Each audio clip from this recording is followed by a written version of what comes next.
지난 화요일 참 귀한 일을 경험했습니다.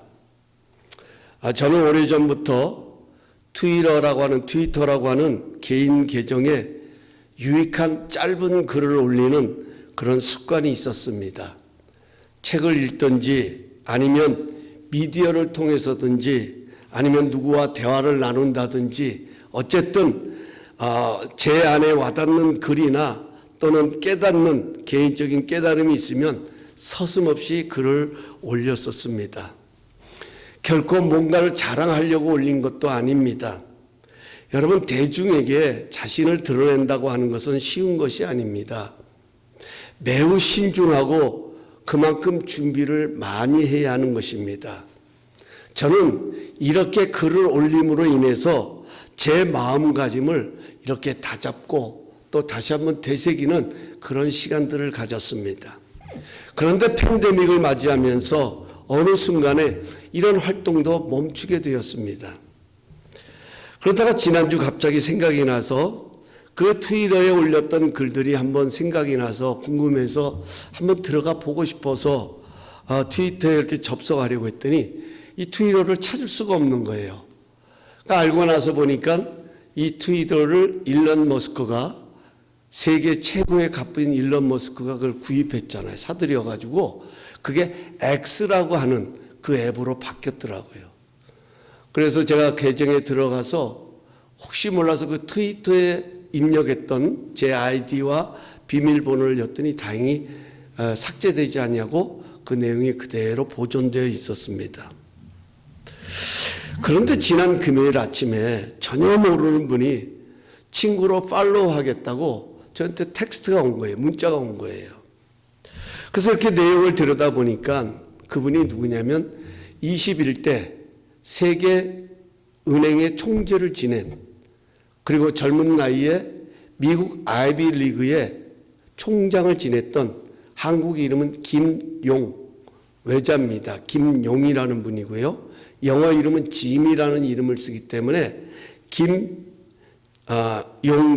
짐용 킴 이런 분이었습니다.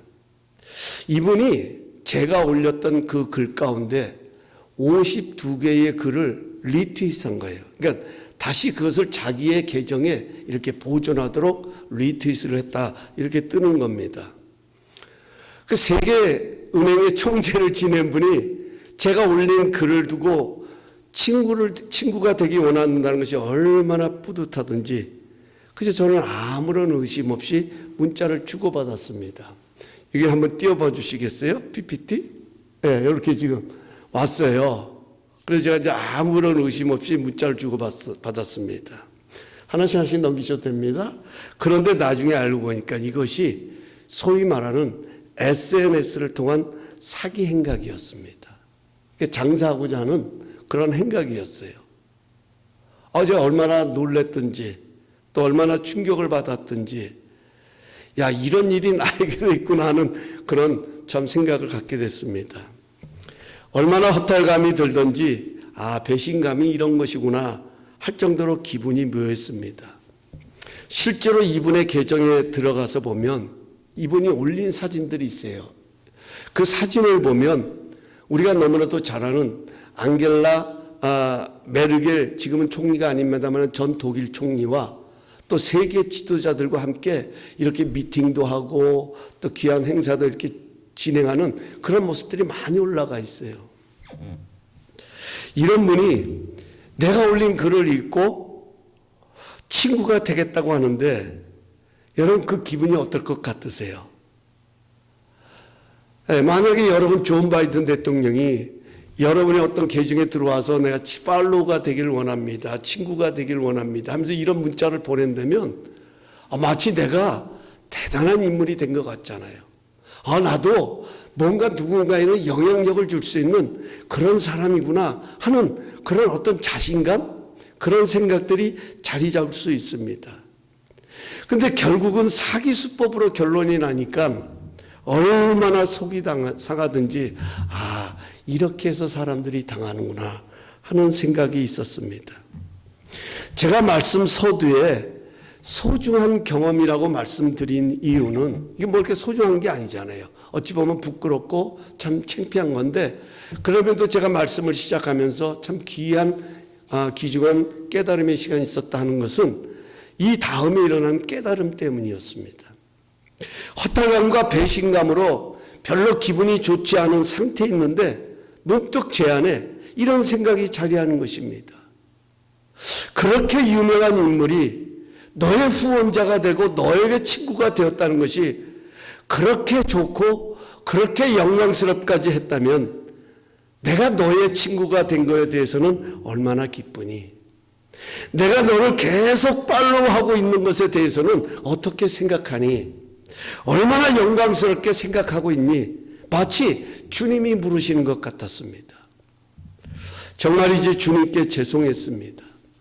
이 세상을 다스리시고 주관하시는 하나님이 지금 이 순간에도 누구보다도 나를 사랑하시고 나의 든든한 후원자로 계속 신호를 보내고 있는데 나는 얼마나 감격하고 감동하는지 다시 한번 깨닫는 그런 시간이 되었다 하는 것입니다. 여러분, 우리 성도들에게 있어서 가장 큰 기쁨이 있다면, 가장 큰 감동과 감격이 있다면 그것이 무엇일까요?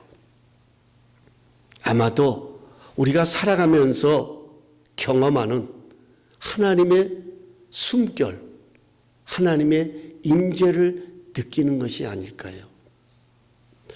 성경을 보면 우리가 어떻게 하나님의 숨결, 하나님의 임재를 느낄 수 있는지 몇 가지 방법을 제시합니다. 그 첫 번째가 말씀을 가까이 하는 것입니다. 모든 말씀은 하나님의 감동으로 기록된 것입니다. 이게 중요한 거예요. 하나님의 감동으로 기록된 것입니다. 그래서 시편 기자는 주의 말씀은 내 발의 등이요 내 길의 빛이라는 꼭 고백했던 것처럼 우리 사람들은 어두운 길을 걸을 때면 그 길에 비추는 등불을 따라서 걸어갑니다. 마찬가지로 우리 인생길에 어둠이 몰려올 때 말씀에다가 내 발걸음을 맡겨야 한다는 것입니다.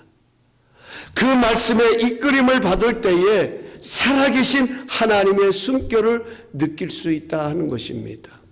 그래서 바울은 성령의 검 곧 하나님의 말씀을 가지라고 지난주에 우리가 함께 살펴보았습니다. 또 하나는 찬송을 통해서 하나님의 숨결, 하나님의 임재를 느끼게 됩니다. 이사야서 6장 1절부터 3절에 가서 보면 하나님은 찬송 중에 거하시는 하나님이십니다. 찬송을 부르다 보면 내 마음의 문이 열리고 가슴이 뜨거워지는 것을 경험합니다. 찬송을 부르다 보면 내 안에 믿음이 생기고 그 찬송의 가사가 간절함으로 고백되어지고 바뀌는 것을 경험할 때가 있습니다. 그래서 찬송은 곡조 있는 기도다 이렇게 표현하기도 합니다. 또 하나 하나님의 숨결을 느끼는 방법은 기도입니다. 흔히들 기도는 영혼의 호흡이라고 말합니다. 우리 하나님은 영이십니다.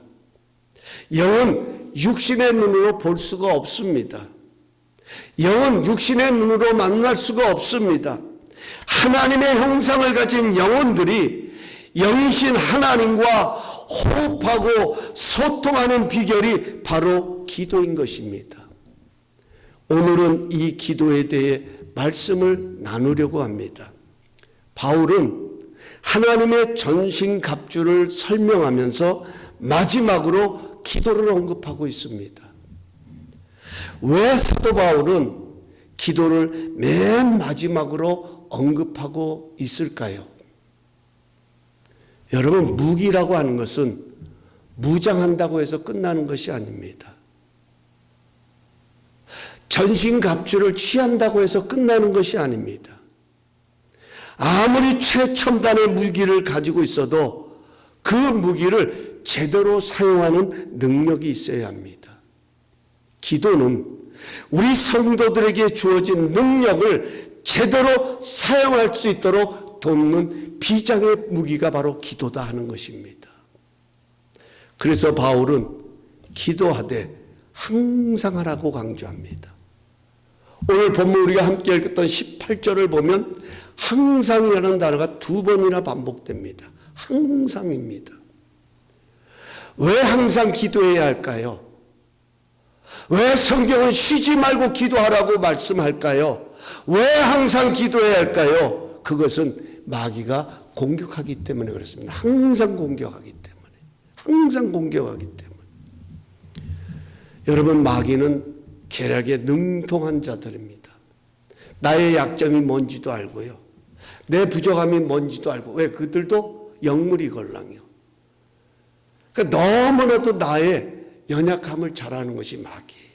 그 연약함을 가지고 계략을 꾸미고 공격하고 항상 틈을 엿봅니다.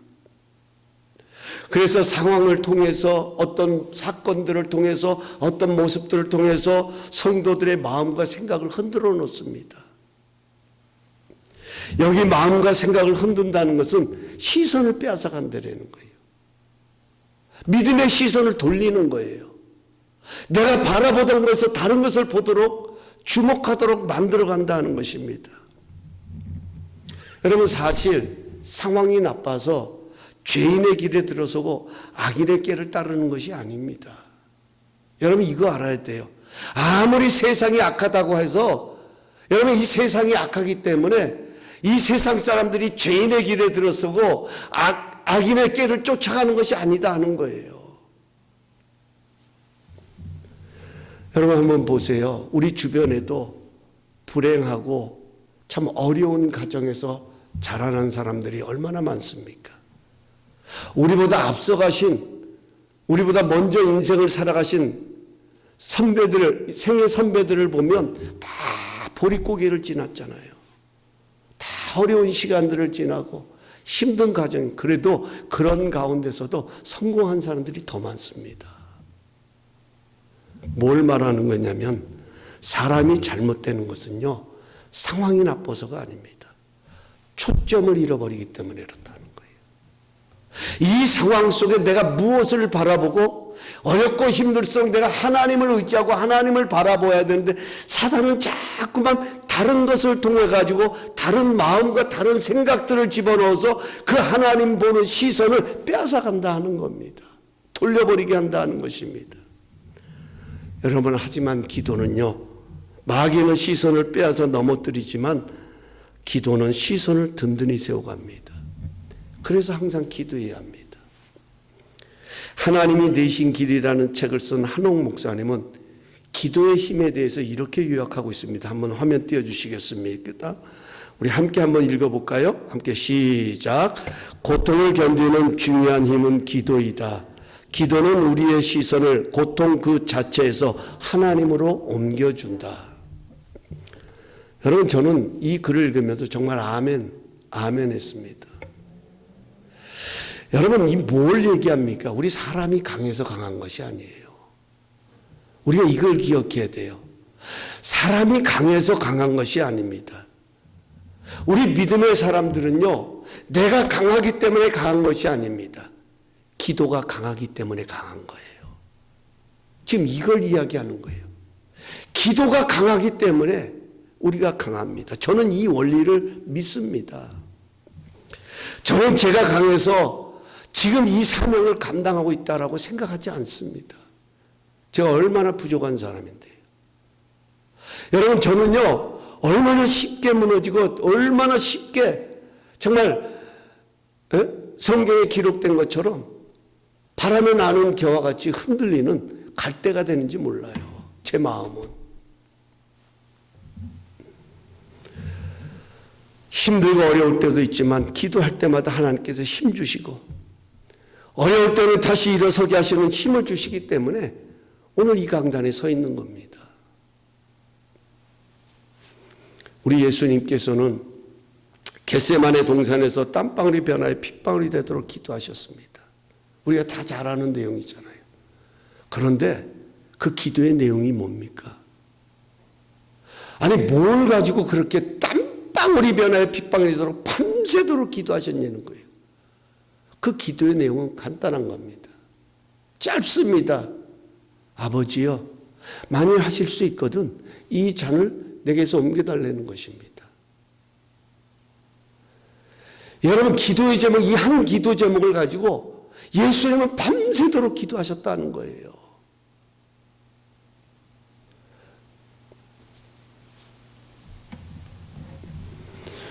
이것은 우리 예수님의 심정이 어떠했는지를 너무나도 잘 표현해 주는 것입니다.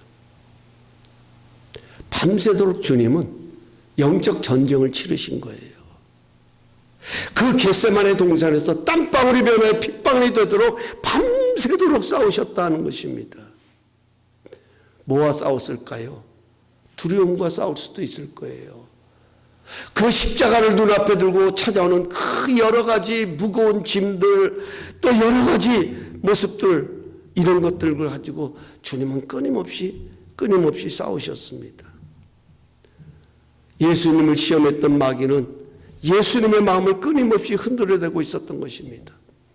예수님의 시선을 고통에다가 두려움에다가 억울함에다가 다 할 수 있는 모든 것을 동원해서 예수님을 공격했다는 거예요. 그 밤에. 하지만 예수님은 기도로 시선을 하나님의 뜻에 둡니다. 그래서 뭐라고 말씀합니까? 내 뜻대로 하지 마옵시고 아버지의 원대로 되기를 원하나이다. 이게 기도의 결론이었어요. 여러분, 왜 항상 기도해야 합니까? 기도가 우리의 시선을 하나님께로 옮겨주기 때문에 그렇습니다. 사도행전 16장에 보면 바울과 실라가 주의 복음을 전하다가 모진매를 맞고 감옥에 갇히게 됩니다. 한밤중에 바울과 실라가 옥중에서 기도하고 하나님을 찬송하니 제수들이 들었더라, 이렇게 성경은 기록하고 있어요. 간수가 들은 것이 아니라 제수들이 들었답니다. 여러분, 이걸 주목해야 돼요. 왜 성경이 이렇게 기록하고 있는지. 제수들이 들었더라. 여러분, 한밤중이라고 하는 시간은 어떤 시간입니까? 여러분에게 있어서 한밤중은 어떤 시간이에요? 쉼을 갖는 시간이잖아요. 아니에요? 편히 쉼을 갖는 시간. 내일을 위해서 뭔가 다시금 내 육체적으로도 새로운 활력을 불어넣는 시간. 이게 한밤중이 아니겠습니까? 고요한 시간입니다. 쉼을 갖는 시간입니다. 그런데 사도 바울과 신라는 모진매를 맞는 그 고통과 아픔이 한밤중에 더해졌다는 거예요. 우리도 아파봐서 알지만 참 신기한 것은 밤이 되면 더 아픕니다. 그래서 여러분, 진통제라고 하는 약을 놓고 보면 그 진통제도 낮에 먹는 약이 있고 밤에 먹는 약이 있어요. 밤에 먹는 약은 잠이 오는 약입니다. 왜? 그 진통을 잊고 잘 수 있도록 하기 위해서 그 약을 조금 더 세게 하는 거잖아요. 여러분, 지금 쉼을 가져야 하는 시간 속에 육체적으로는 아픕니다. 모진매를 맞았기 때문에.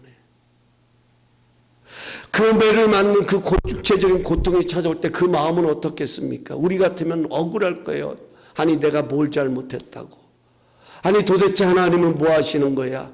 얼마든지 원망할 수도 있고 불평할 수 있는 그런 시간이 될 수도 있습니다.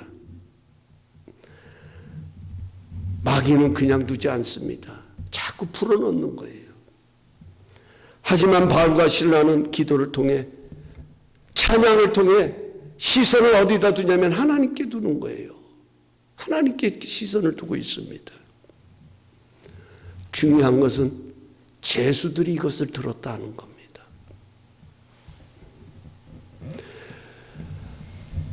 그러자 옥문이 열립니다.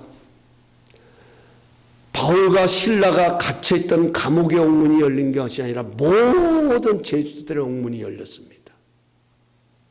상상력을 한번 동원하셔서 상상해 보세요. 한 감옥의 문들이 다 열리는 거예요, 자동으로.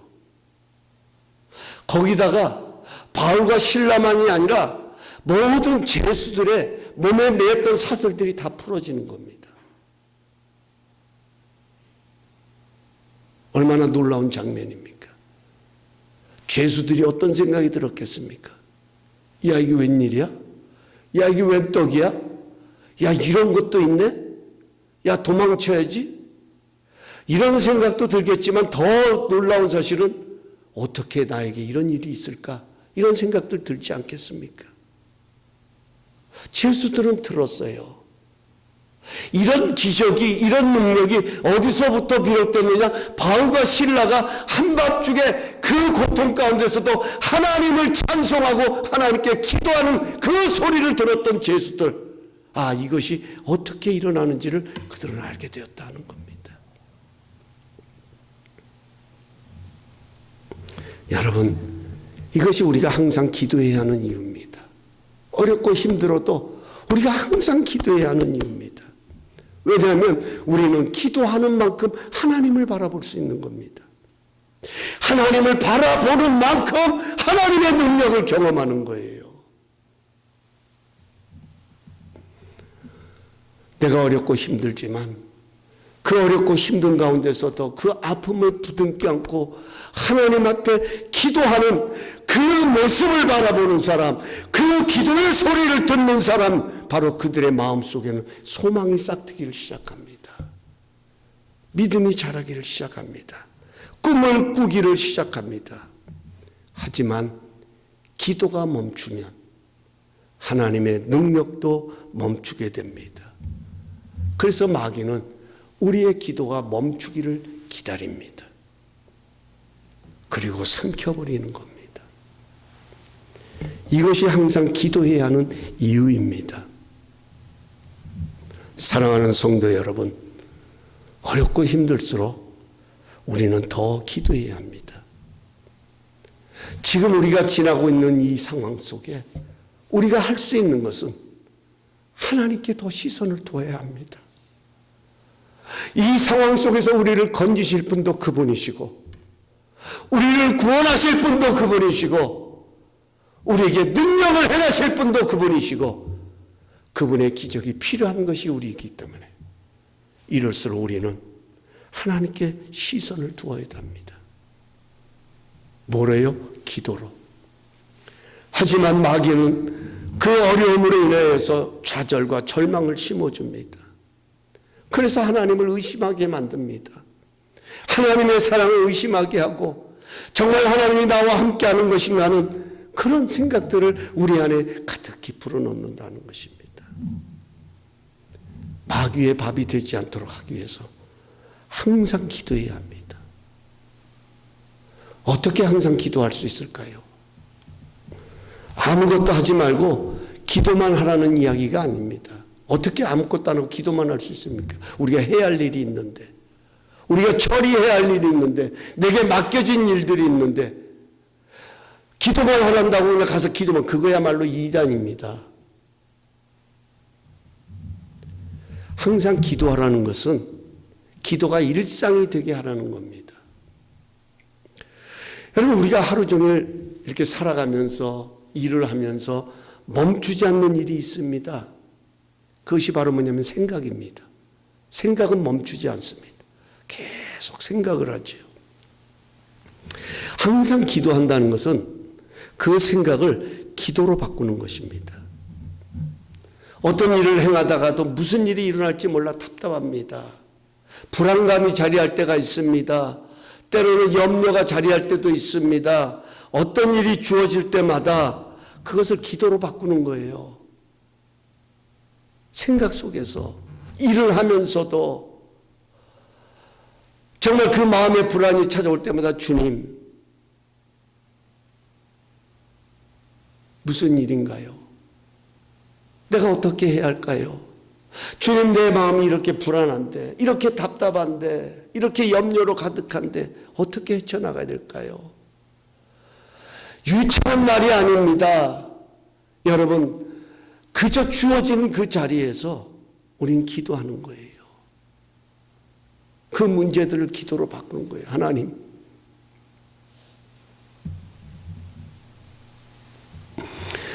하나님의 지혜와 능력을 기도하면서 구하는 것입니다. 좋은 일이 있을 때도 마찬가지입니다.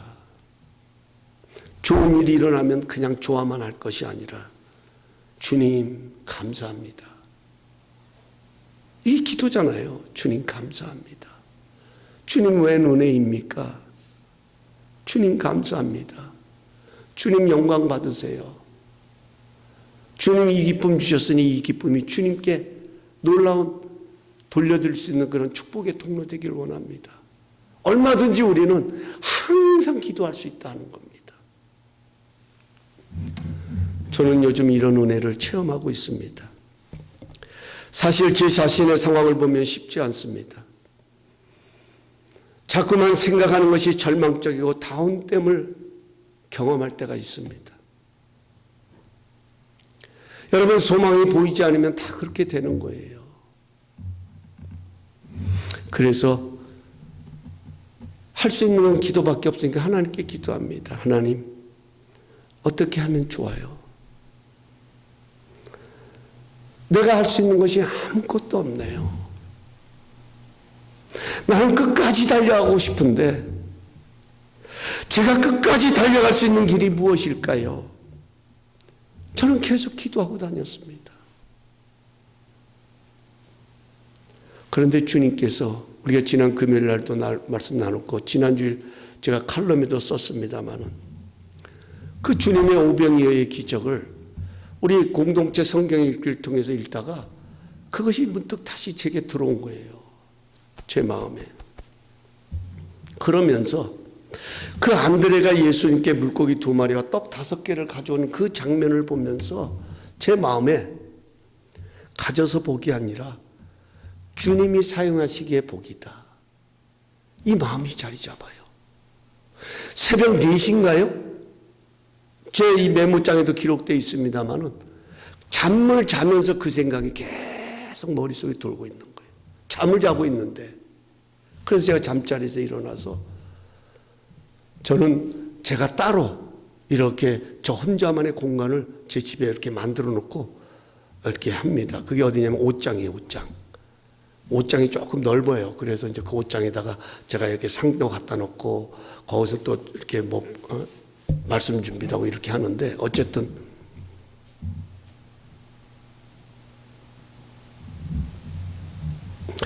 안드레가 예수님께 그걸 가져오면서 떡 2마리와 떡 5개, 물고기 2마리를 예수님께 가져오면서 뭐라고 말하냐면, 이 작은 것이 이 많은 사람들에게 무슨 도움이 되겠습니까?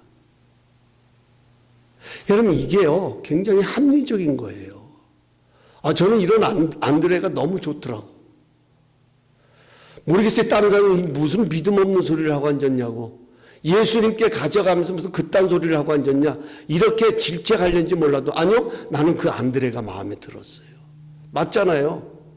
물고기 2마리와 떡 5개 가지고, 물론 주님께서 하실 일이지만 이거 5,000명인데 이 작은 것으로 주님이 능력을 행하시는데 과연 얼마나 도움이 되겠습니까? 이런 이야기가 똑같은 거예요. 우리가 하나님의 일을 할 때 이런 일들이 얼마나 많냐는 겁니다. 그때 주님이 뭐라고 말씀하시냐? 그것을 내게로 가져와라. 그것을 내게로 가져와라. 그리고 많은 사람들에게 앉게 하라. 그 자리에 앉게 하라. 저는 거기서 깨달아진 겁니다. 그래, 가져서 복이 아니라, 소유해서 능력이 아니라, 주님이 사용하시기 때문에 축복이고 주님이 사용하시기 때문에 그 능력이 진짜 능력이다, 이런 마음이 제 안에 자리하는 거예요. 부족합니다. 연약합니다. 그럼에도 불구하고 이 부족한 것을 주님이 사용하시기에 이 부족함도 강함이 되는 것 아니겠습니까?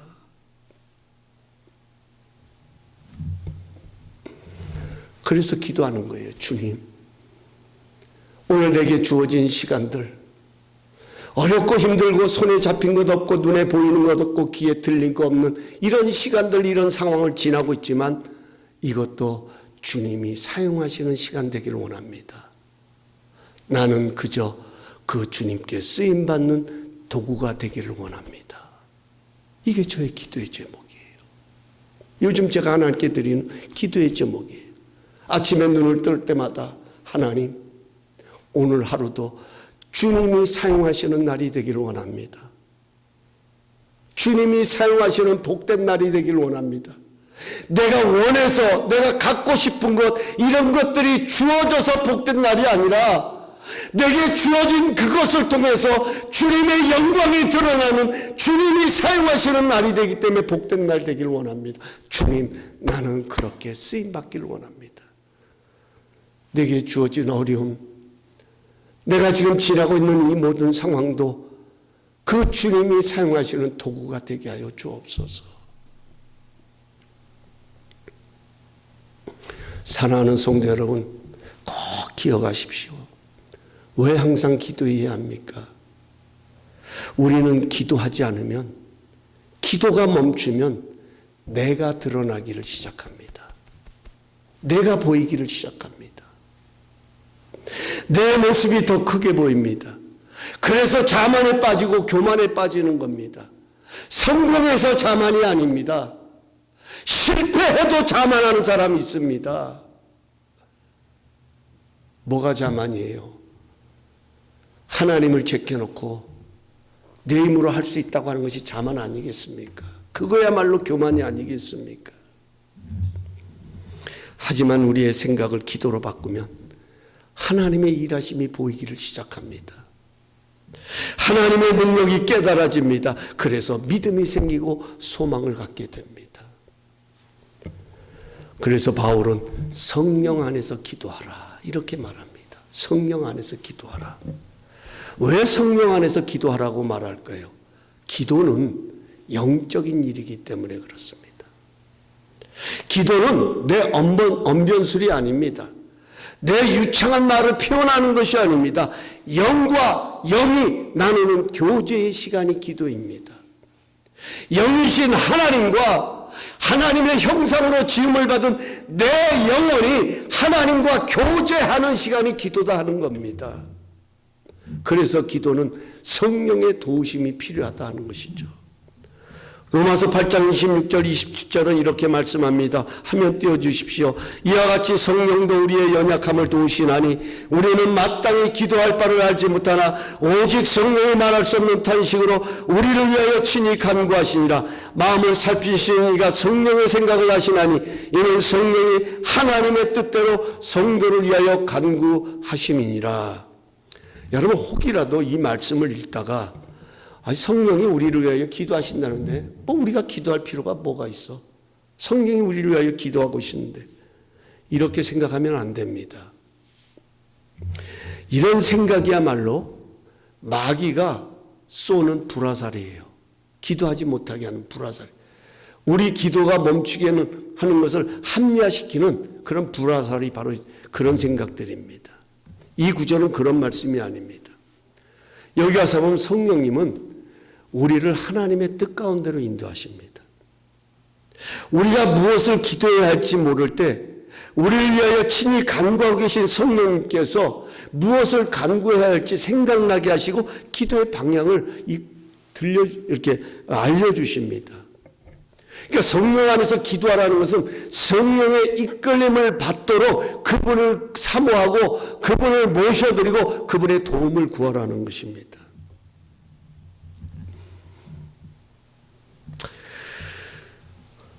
여러분, 너무 중요한 겁니다. 이게 기도가 안 될 때요, 우리는 성령님의 도우심을 구해야 돼요. 성령님, 내 입을 열어 기도할 수 있도록 성령님 간구의 영을 더하여 주세요. 간구의 영을 더하여 주세요. 여러분, 사도 바울이 자신의 몸에 가시가 있어서 그 가시가 떠나도록 얼마나 고통스러웠던지 주님께, 하나님께 3번이나 나가서 기도합니다. 하지만 그 기도가 응답됐습니까? 안 됐습니까? 여러분 성경 아시잖아요. 바울이 몸에 가시 때문에 하나님께 나가 기도했어요. 몇 번이요? 3번. 근데 그 기도가 응답됐습니까? 안 됐습니까? 왜 자신들이 없어요? 대꾸하기 싫습니까? 대답하기 싫은 거예요?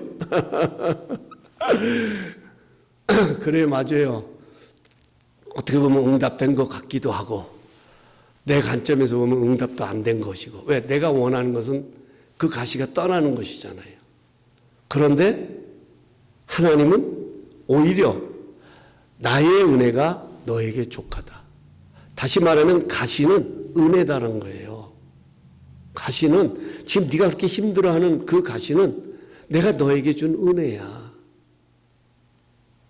왜냐하면 내 능력이 약한 데서 온전해지기 때문이다.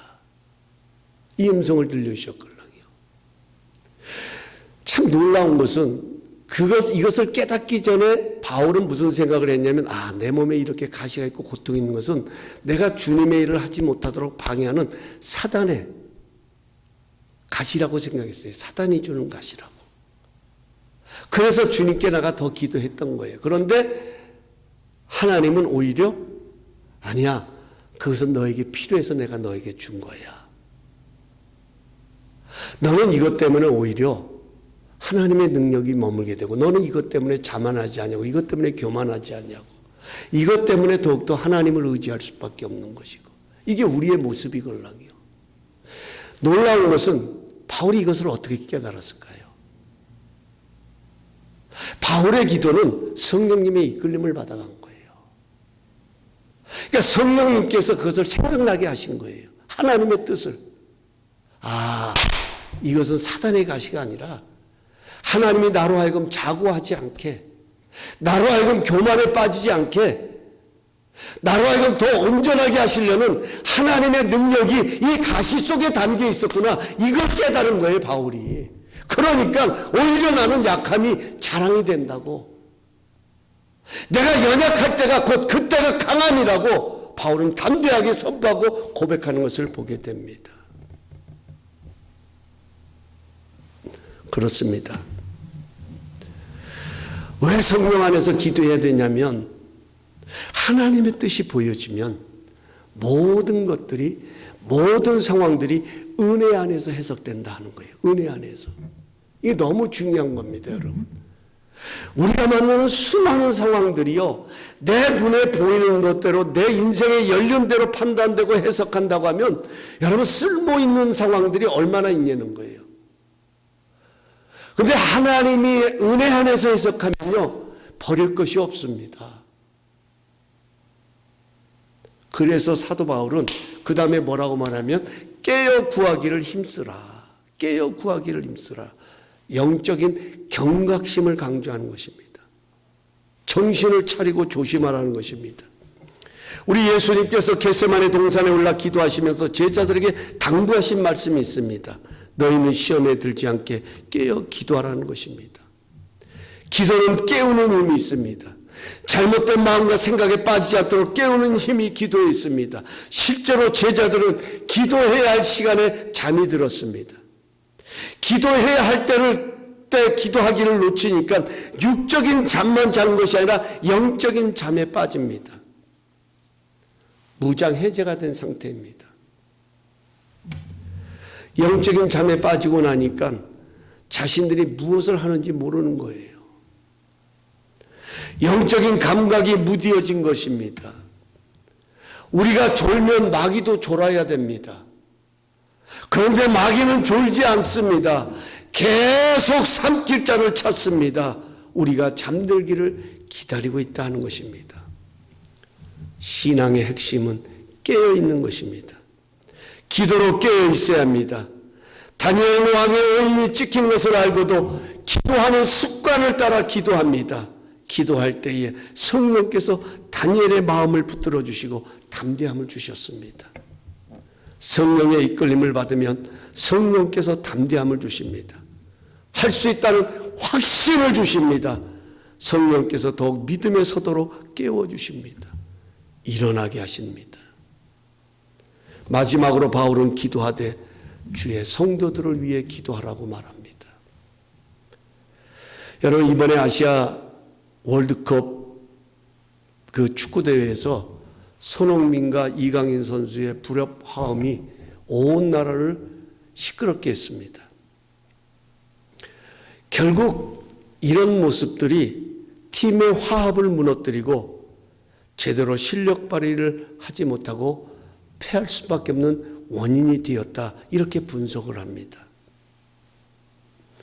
더욱 국민들이 분노하고 안타까워했던 것은 이강인 선수가, 저는 뉴스 보고 얘기하는 겁니다. 제가 그분이 직접 들은 건 아니고, 이강인 선수가 그 전날에 있었던 손흥민과의 불협화음 때문에 손흥민에게 패스해야 되는 것도 패스도 안 했다 하는 거예요.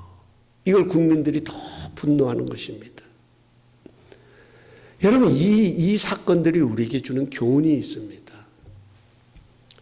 여러분, 운동선수에게 개인 실력이 얼마나 중요합니까? 본인이 가지고 있는 기술 중요합니다. 그런데 그 개인 실력이 빛을 발하려면 팀워크가 중요하다는 겁니다. 아무리 명연주자가 있어도 화음이 맞지 않으면 그 오케스트라는 가치를 상실하는 것입니다. 신앙생활도 마찬가지예요. 신앙생활은 홀로 하는 것이 아닙니다.